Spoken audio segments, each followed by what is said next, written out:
Hello दोस्तों, स्वागत है आपका मेरे इस नए वीडियो में, जहां मैं आज आपको बताऊंगा पाइथागोरस प्रमेय के बारे में। जी हाँ, सही सुना आपने, पाइथागोरस प्रमेय। यह प्रमेय आपके लिए बहुत इम्पोर्टेंट होने वाली है, क्योंकि यह प्रमेय छोटी क्लास से 12th लेवल और ग्रेजुएशन लेवल तक आती है। तो यह वीडियो आपके लिए बहुत इम्पोर्टेंट होने वाला है। तो चलिए शुरू करते हैं पाइथागोरस प्रमेय। पाइथागोरस जी ने हमें सर्वप्रथम यह बात बताई थी कि जब भी हम एक समकोण त्रिभुज बनाते हैं तो उसमें सबसे बड़ी जो भुजा होती है वह हमारा कर्ण कहलाती है। यानी कि जैसे हमने यह एक समकोण त्रिभुज बनाया है और इसकी सबसे बड़ी भुजा ये वाली है, तो यह हमारी कर्ण कहलाती है पाइथागोरस जी के अनुसार। और हम इस भुजा को कैसे पहचानेंगे, तो जानते हैं हम कर्ण वाली भुजा यानी कि कर्ण वाली साइड को कैसे पहचानेंगे। जब हम एक समकोण त्रिभुज बनाते हैं और जहां हमारा 90 डिग्री का एंगल होता है, उसके ठीक सामने वाली भुजा हमारा कर्ण कहलाती है। यानी कि ये और ये वाली भुजा जहाँ पे 90 डिग्री का एंगल बना होता है, ठीक उसके सामने वाली भुजा हमारा कर्ण कहलाती है। और ये इन दोनों भुजा से हमेशा बड़ी ही रहेगी किसी भी समकोण त्रिभुज में। और दूसरी भुजा के बारे में बात करते हैं। जिस पर समकोण त्रिभुज टिका रहता है वह हमारा आधार कहलाता है। आधार यानी कि बेस। अब इस समकोण त्रिभुज का बेस हमारा ये होगा, क्योंकि इसी पर समकोण त्रिभुज टिका है, तो यह हमारा आधार हो जाएगा। बात करते हैं समकोण त्रिभुज की तीसरी भुजा के बारे में, यानी कि लंब। लंब वह भुजा होती है जो बिल्कुल समकोण त्रिभुज में खड़ी होती है। अब ये दो भुजा देखिए, ये हमारा लंब नहीं हो सकती, ये सबसे बड़ी भुजा इसलिए है कर्ण। तो सबसे सीधी खड़ी जो भुजा है यानी कि साइड है वह हमारा लंब कहलाएगी, तो इसलिए यह वाली भुजा हमारा लंब हो जाएगी। पाइथागोरस जी ने इस पर और ज़्यादा अध्ययन किया तो उन्होंने ज्ञात किया कि जो हमारी समकोण त्रिभुज की सबसे बड़ी भुजा है, लार्जेस्ट साइड है, यानी कि लार्जेस्ट साइड हमारी कर्ण, यदि हम उसका वर्ग करते हैं यानी कि कर्ण का वर्ग करते हैं तो वह हमारे अन्य दो भुजा जो होती हैं उन दोनों के वर्ग के प्लस के बराबर होता है। यानी कि लंब और आधार के वर्ग के योग के बराबर होता है, और यही हमारी पाइथागोरस प्रमेय कहलाती है। तो देखिए, कर्ण का स्क्वायर बराबर होता है लंब का वर्ग प्लस आधार का वर्ग। यही हमारी पाइथागोरस प्रमेय होती है, जो बहुत इम्पोर्टेंट है। अब बात करते हैं पाइथागोरस प्रमेय का उपयोग कैसे किया जाता है। हमें समकोण त्रिभुज में कोई भी दो भुजा दे दी जाएंगी और उसकी तीसरी भुजा ज्ञात करने के लिए कहा जाएगा। हमें यदि लंब और आधार दे दिया जाता है तो हमसे कर्ण पूछा जाता है।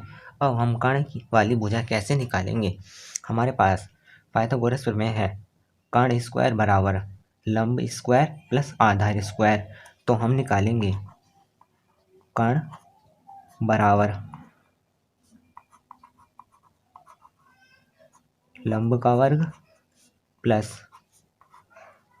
आधार का वर्ग। अब कर्ण का वर्ग जो है वो इधर चला जाएगा, वो भी अंडर रूट में। हमें लंब और आधार का मान रखकर उनके वर्ग कर जो भी मान आएगा वह हमारी कर्ण वाली भुजा होगी। और यदि हमें कर्ण और लंब दिया जाता है और आधार ज्ञात करने के लिए पूछा जाता है तो हम इसे इस तरह निकालेंगे, आधार बराबर, यह आधार है, लंब इधर जाएगा तो यह माइनस में हो जाएगा। तो यानी कि कर्ण माइनस लंब का वर्ग और अंडर रूट। यानी कि सबसे बड़ी वाली भुजा में से छोटी भुजा को घटा देंगे तो हमारा आधार आ जाएगा। और इसी तरह हम लंब को भी ज्ञात कर सकते हैं। लंब बराबर हो जाएगा सबसे बड़ी भुजा यानी कि कर्ण और तीसरी भुजा यानी कि हमारी आधार को घटा देंगे, आधार का वर्ग, तो हमारा इससे लंब निकल आएगा। तो आपने देखा कर्ण, आधार और लंब। इस तरह पाइथागोरस प्रमेय का प्रयोग करके आप समकोण त्रिभुज की कोई भी भुजा निकाल सकते हैं यदि आपको दो भुजा दी गई हों। तो चलिए अब मैं आपको पाइथागोरस प्रमेय के ऊपर एक क्वेश्चन करके दिखाऊंगा। इस तरह आपको पाइथागोरस प्रमेय एकदम बेहतरीन तरीके से समझ में आ जाएगी। तो चलिए करते हैं क्वेश्चन। ये क्वेश्चन लिखा हुआ है जैसे एक समकोण त्रिभुज में आधार 4 सेंटीमीटर है तथा लंब 3 सेंटीमीटर है, तो त्रिभुज का कर्ण ज्ञात कीजिए। एक समकोण त्रिभुज में तो हम सबसे पहले एक चित्र बना लेते हैं जो कि एक समकोण त्रिभुज है। फिर हम इस पर लिखते हैं सोल्व, और जो जो चीज़ें हमें दी हैं वो हम लिख लेते हैं। दिया है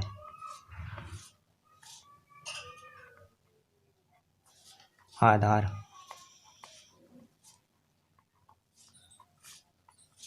4 सेंटीमीटर, लंब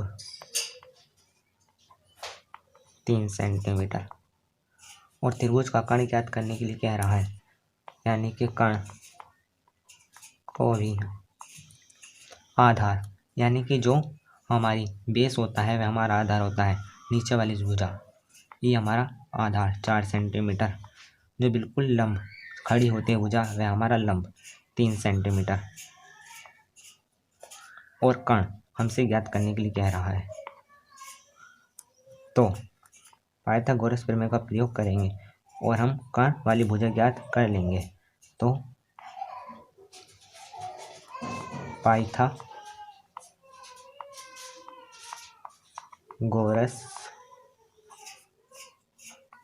प्रमेय से, पाइथागोरस प्रमेय क्या है हमारी, कर्ण का स्क्वायर बराबर लंब का स्क्वायर प्लस आधार का स्क्वायर, कर्ण हमें ज्ञात करना है इसलिए हम ऐसे लिखेंगे।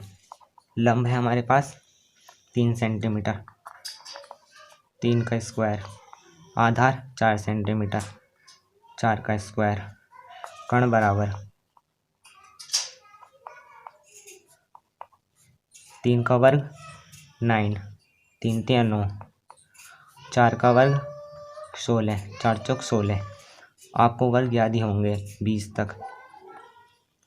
कर्ण बराबर 9 और 16 25,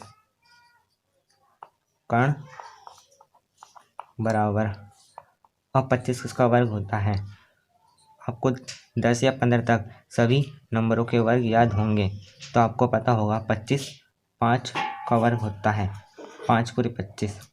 अब इस स्क्वायर से स्क्वायर कैंसिल हो जाएगा, यानी कि कर्ण की पावर 2 से 5 की पावर 2 कैंसिल हो जाएगी, तो कर्ण आ जाएगा हमारे पास 5, और यही हमारा आंसर होगा।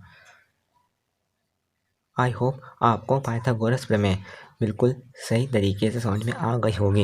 यदि आपको ये वीडियो अच्छा लगा हो तो आप मेरे चैनल को सब्सक्राइब कीजिए और बेल आइकन को दबा लीजिए, और मेरी वीडियो को ज़्यादा से ज़्यादा शेयर कीजिए, कमेंट कीजिए और लाइक कीजिए। और अब मैं मिलूँगा आपसे अगले वीडियो में। धन्यवाद।